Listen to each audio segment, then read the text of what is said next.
Saudara, lantas apa yang harus dibenahi usai Indonesia dipastikan gagal melaju ke Piala Dunia 2026?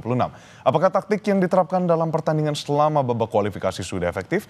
Selengkapnya kita akan bahas bersama analis sepak bola Gita Suwondo dan podcaster Box to Box Football Rossi Finza. Selamat pagi Mas Gita, selamat pagi Mas Rossi. Selamat Apa pagi, kabar? Erik. Selamat Baik, pagi baik. Edwin, baik. Luar biasa. Nah, mungkin langsung kita ke Mas Gita terlebih dahulu. Mas, melihat hasil pertandingan tadi, kiranya apakah ada perubahan strategi dari permainan Indonesia yang berubah dibanding melawan Arab Saudi? Dan dinyatakan oleh Kluivert sudah lebih baik. Tapi kalau dari perspektif Mas seperti apa? Saya harus mengatakan surprise ya ngelihat line up tadi malam. Akhirnya saya bisa berpikir, oh ini orang ini mikir juga akhirnya. Artinya dia nggak keras kepala juga dengan taktiknya dia. Eh, Tetap dengan pola 4-3 dengan dua back sejajar, tapi lebih ke 4-3-3. Kemarin dia hanya ada Joe Pelupesi sebagai DM, kemudian Tom Haye jadi attacking midfielder. Ada tambahan Calvin Verdong yang saya pikir ini missing link kita pada saat melawan Arab Saudi. Kemudian Jay Izzes dan Rizky Ridho bermain luar biasa. Kevin Dix jadi bek kanan. Artinya ini pilihan-pilihan yang terbaik di belakang termasuk penjaga gawang dan juga di tengah. Mungkin babak pertama kita agak kurang kekuatan di depan dengan Miliano ada di bangku cadangan. Kemudian oleh Romani yang tampaknya masih hanya bisa bermain untuk satu babak ya. Makanya dia dimasukkan ke babak kedua. Dan Ricky Kambuaya yang juga tidak terlalu bermain baik dibandingkan biasanya justru kali ini.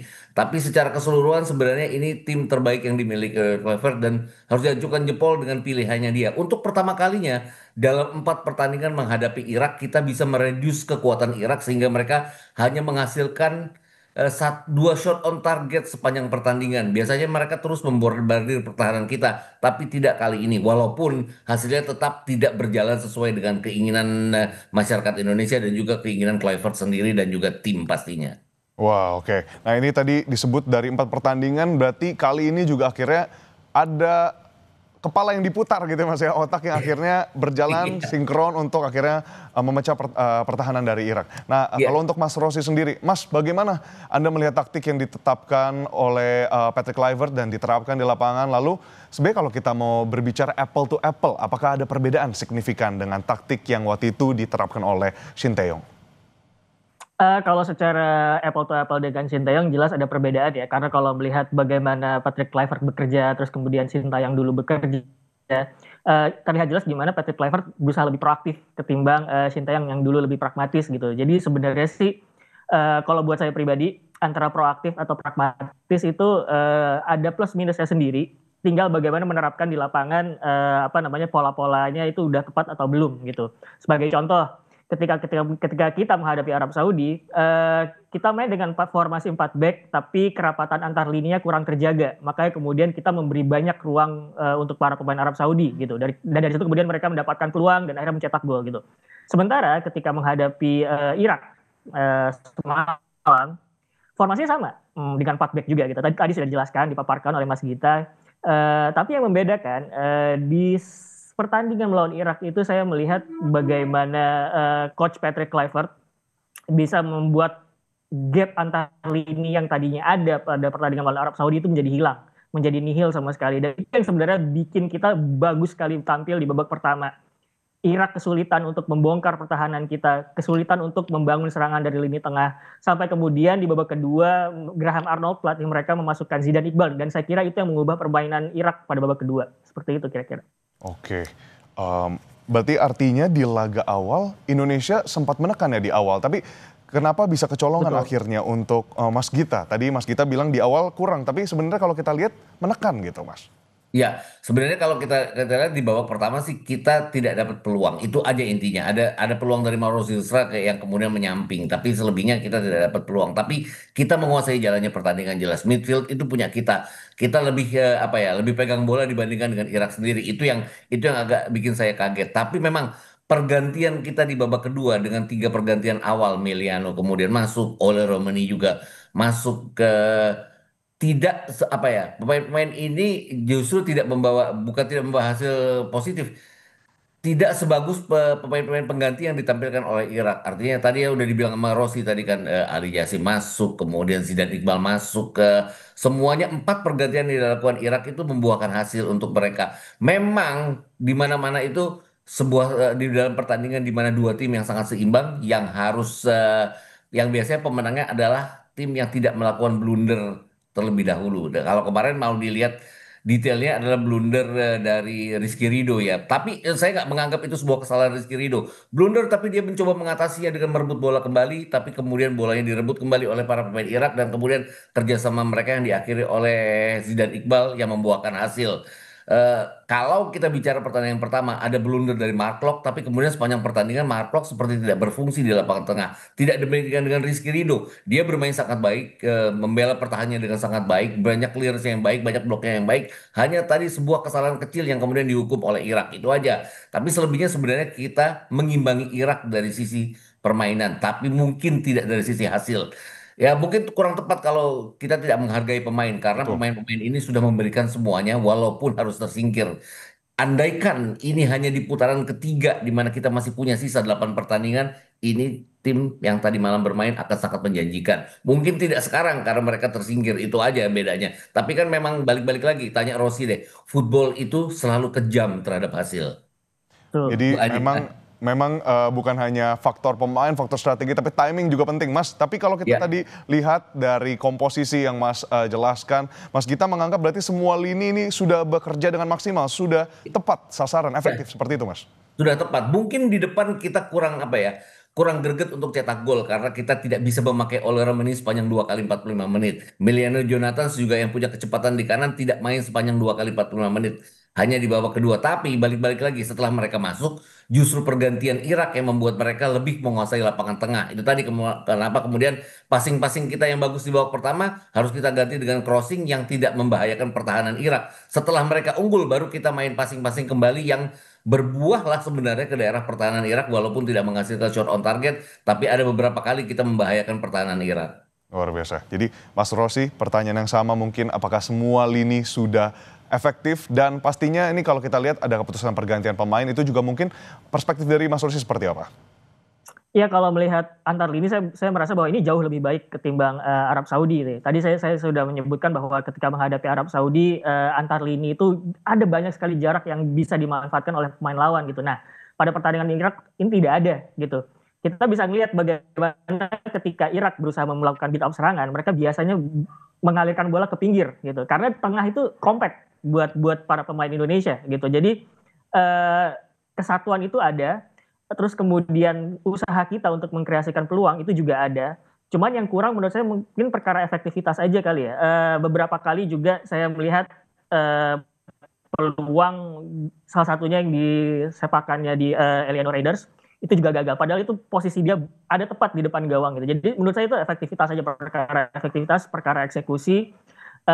Dan mungkin kalau misalkan bisa evaluasi, saya pikir kita juga harus bisa punya combination of play di sekitar kotak penalti lawan. Karena kalau melihat banyak sekali para pemain yang berdiri tapi kurang combination of play itu agak kurang rasanya ya. Makanya kemudian kita tadi lebih banyak crossing, lebih banyak umpan direct ke depan. Jadi saya pikir kalau evaluasi itu saja kalau menurut saya.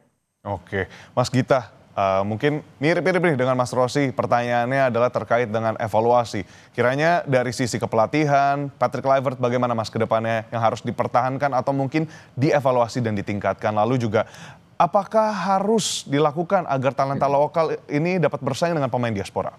Iya, kalau reward dan punishment harusnya ada, tapi saya nggak menganggap bahwa punishmentnya itu harus kemudian dia keluar, karena kalau keluar jadi kita balik lagi dari nol dengan kepelatihan yang baru, siapapun yang jadi pelatih, apalagi kalau pelatihnya dari luar, dia pasti kan akan bawa bawa apa ya asisten-asisten yang baru, artinya kita mulai kembali dari nol. Ini kedepannya ada AFF tahun 2026, ada Piala Asia di bulan Januari, 7 Januari 2027 sampai 5 Februari 2027. Artinya disinilah ujian bagi Clever sesungguhnya apakah dia bisa memainkan permainannya sepanjang pertandingan seperti halnya yang sama dengan tadi. Kalau boleh dibilang ini salah satu permainan terbaik yang dia tampilkan sejauh ini. Dan dari 8 pertandingan di mana dia salah pasang pemain, salah formasi 4 kali dengan kekalahan, baru kali ini dia kalah dengan dia formasi yang tepat. Jadi masih jangan di apa ya, jangan, saya nggak setuju juga dengan tagar dia out karena masih harus apa ya, harus diuji lagi apakah dia pantas atau tidak dan hanya dari turnamen itu dia bisa melakukan. Tapi AFF tahun 2026 dia tidak akan bisa memakai para pemain diaspora karena tidak akan diizinkan oleh klub. Itu yang membuat saya pikir kalau dia diperpanjang atau dipertahankan, dia harus sering ada di turnamen-turnamen Super League, BRI Super League di liga domestik kita untuk memantau para pemain. Jadi terutama di lini depan ya, karena sejauh ini kan kita punya Bagaskara dari Dewa United, punya striker-striker yang bisa terlihat lah dengan dia banyak memantau, bisa mempoles pemain-pemain ini. Ramadan Sananto tadi dimasukkan karena situasinya adalah kita harus mencatat kemenangan, dia menggantikan Joe Pelupesi. Ada banyak Ramadan dan Ramadan Sananta yang lain yang ada di liga kita yang bisa diperhatikan oleh Clever dan timnya untuk kemudian mencoba dimainkan di tim nasional. Karena FIFA Match di bulan November nanti akan ada 2 pertandingan, pilihan pertandingan dari federasi yang juga harus bagus. Jangan sampai kita hanya menghadapi pertandingan-pertandingan dengan lawan yang lemah, seolah-olah kita menang, tapi sebenarnya tidak ada hasilnya. Seperti halnya pada saat kita mengalahkan China Taipei di bulan September lalu. Oke, jadi otak, tubuh semua harus sinkron. Nah, kalau untuk Mas Rossi tadi melihat ada beberapa pertandingan ke depannya, salah satunya Piala Asia yang kita nanti-nantikan, apakah ini jadi ajang untuk Patrick Kluivert akhirnya membuktikan kalau evaluasi ini nyata, dan terkait dengan line up seperti apa, Mas? Line up untuk Piala Asia maksudnya? Betul. Apakah harus ada yang Iya. ini kulik-kulik lagi, digodok lagi? Kalau menurut saya line up yang ada di timnas sekarang sudah cukup bagus ya. Kita lihat juga Patrick Kluivert juga berani untuk melakukan bongkar pasang. Ada yang dilepas tidak masuk skuad, ada juga pemain baru masuk skuad gitu. Dan sejauh ini sih ada beberapa pemain yang saya catat bahkan dari sebelum lawan Arab Saudi, dari 2 pertandingan friendly sebelumnya, termasuk Adrian Wibowo. Itu juga pada bagus mainnya gitu. Dan saya pikir sejauh ini bagaimana staf pelatih timnas Indonesia melihat kebutuhan timnas, pemain yang cocok masuk atau enggak, sejauh ini sudah cukup oke gitu sebetulnya. Jadi tinggal bagaimana meramu permainan di atas lapangan aja sebetulnya. Kalau kita bicara soal permainan di atas lapangan, kita bisa melihat juga bahwa sebenarnya tidak sepenuhnya buruk. Oke lah kita jelek lawan Arab Saudi, oke lah kita sempat dibantai oleh Australia, cuman ada juga di mana permainan kita oke, tepat, termasuk juga pertandingan melawan Irak semalam. Jadi mungkin kita bisa membangun sesuatu dari apa yang sudah kita lihat dari yang bagus itu gitu. Jadi saya pikir kalau Patrick Kluivert ingin bermain proaktif, oke, blueprintnya yang mana? Blueprint lawan Irak, oke, nggak apa-apa, itu sudah bagus gitu. Tinggal apa yang perlu diperbaiki, dilihat dari situ. Oh ternyata kalau misalkan kita ketemu gelandang yang cukup gesit, cukup liat seperti Zidane Iqbal, kita masih kerepotan. Oke, nanti kita cari taktiknya seperti apa. Oh, kemudian kalau misalnya kita nggak punya Ole Romeni, bagaimana solusinya gitu? Apakah kita butuh pemain yang lebih direct atau lebih cair di lini depan? Bagaimana combination of play kita di sekitar kotak penalti lawan atau semacamnya gitu? Jadi banyak hal yang bisa dibangun dari apa yang kita lihat, dari melihat gelas setengah penuh gitu ya.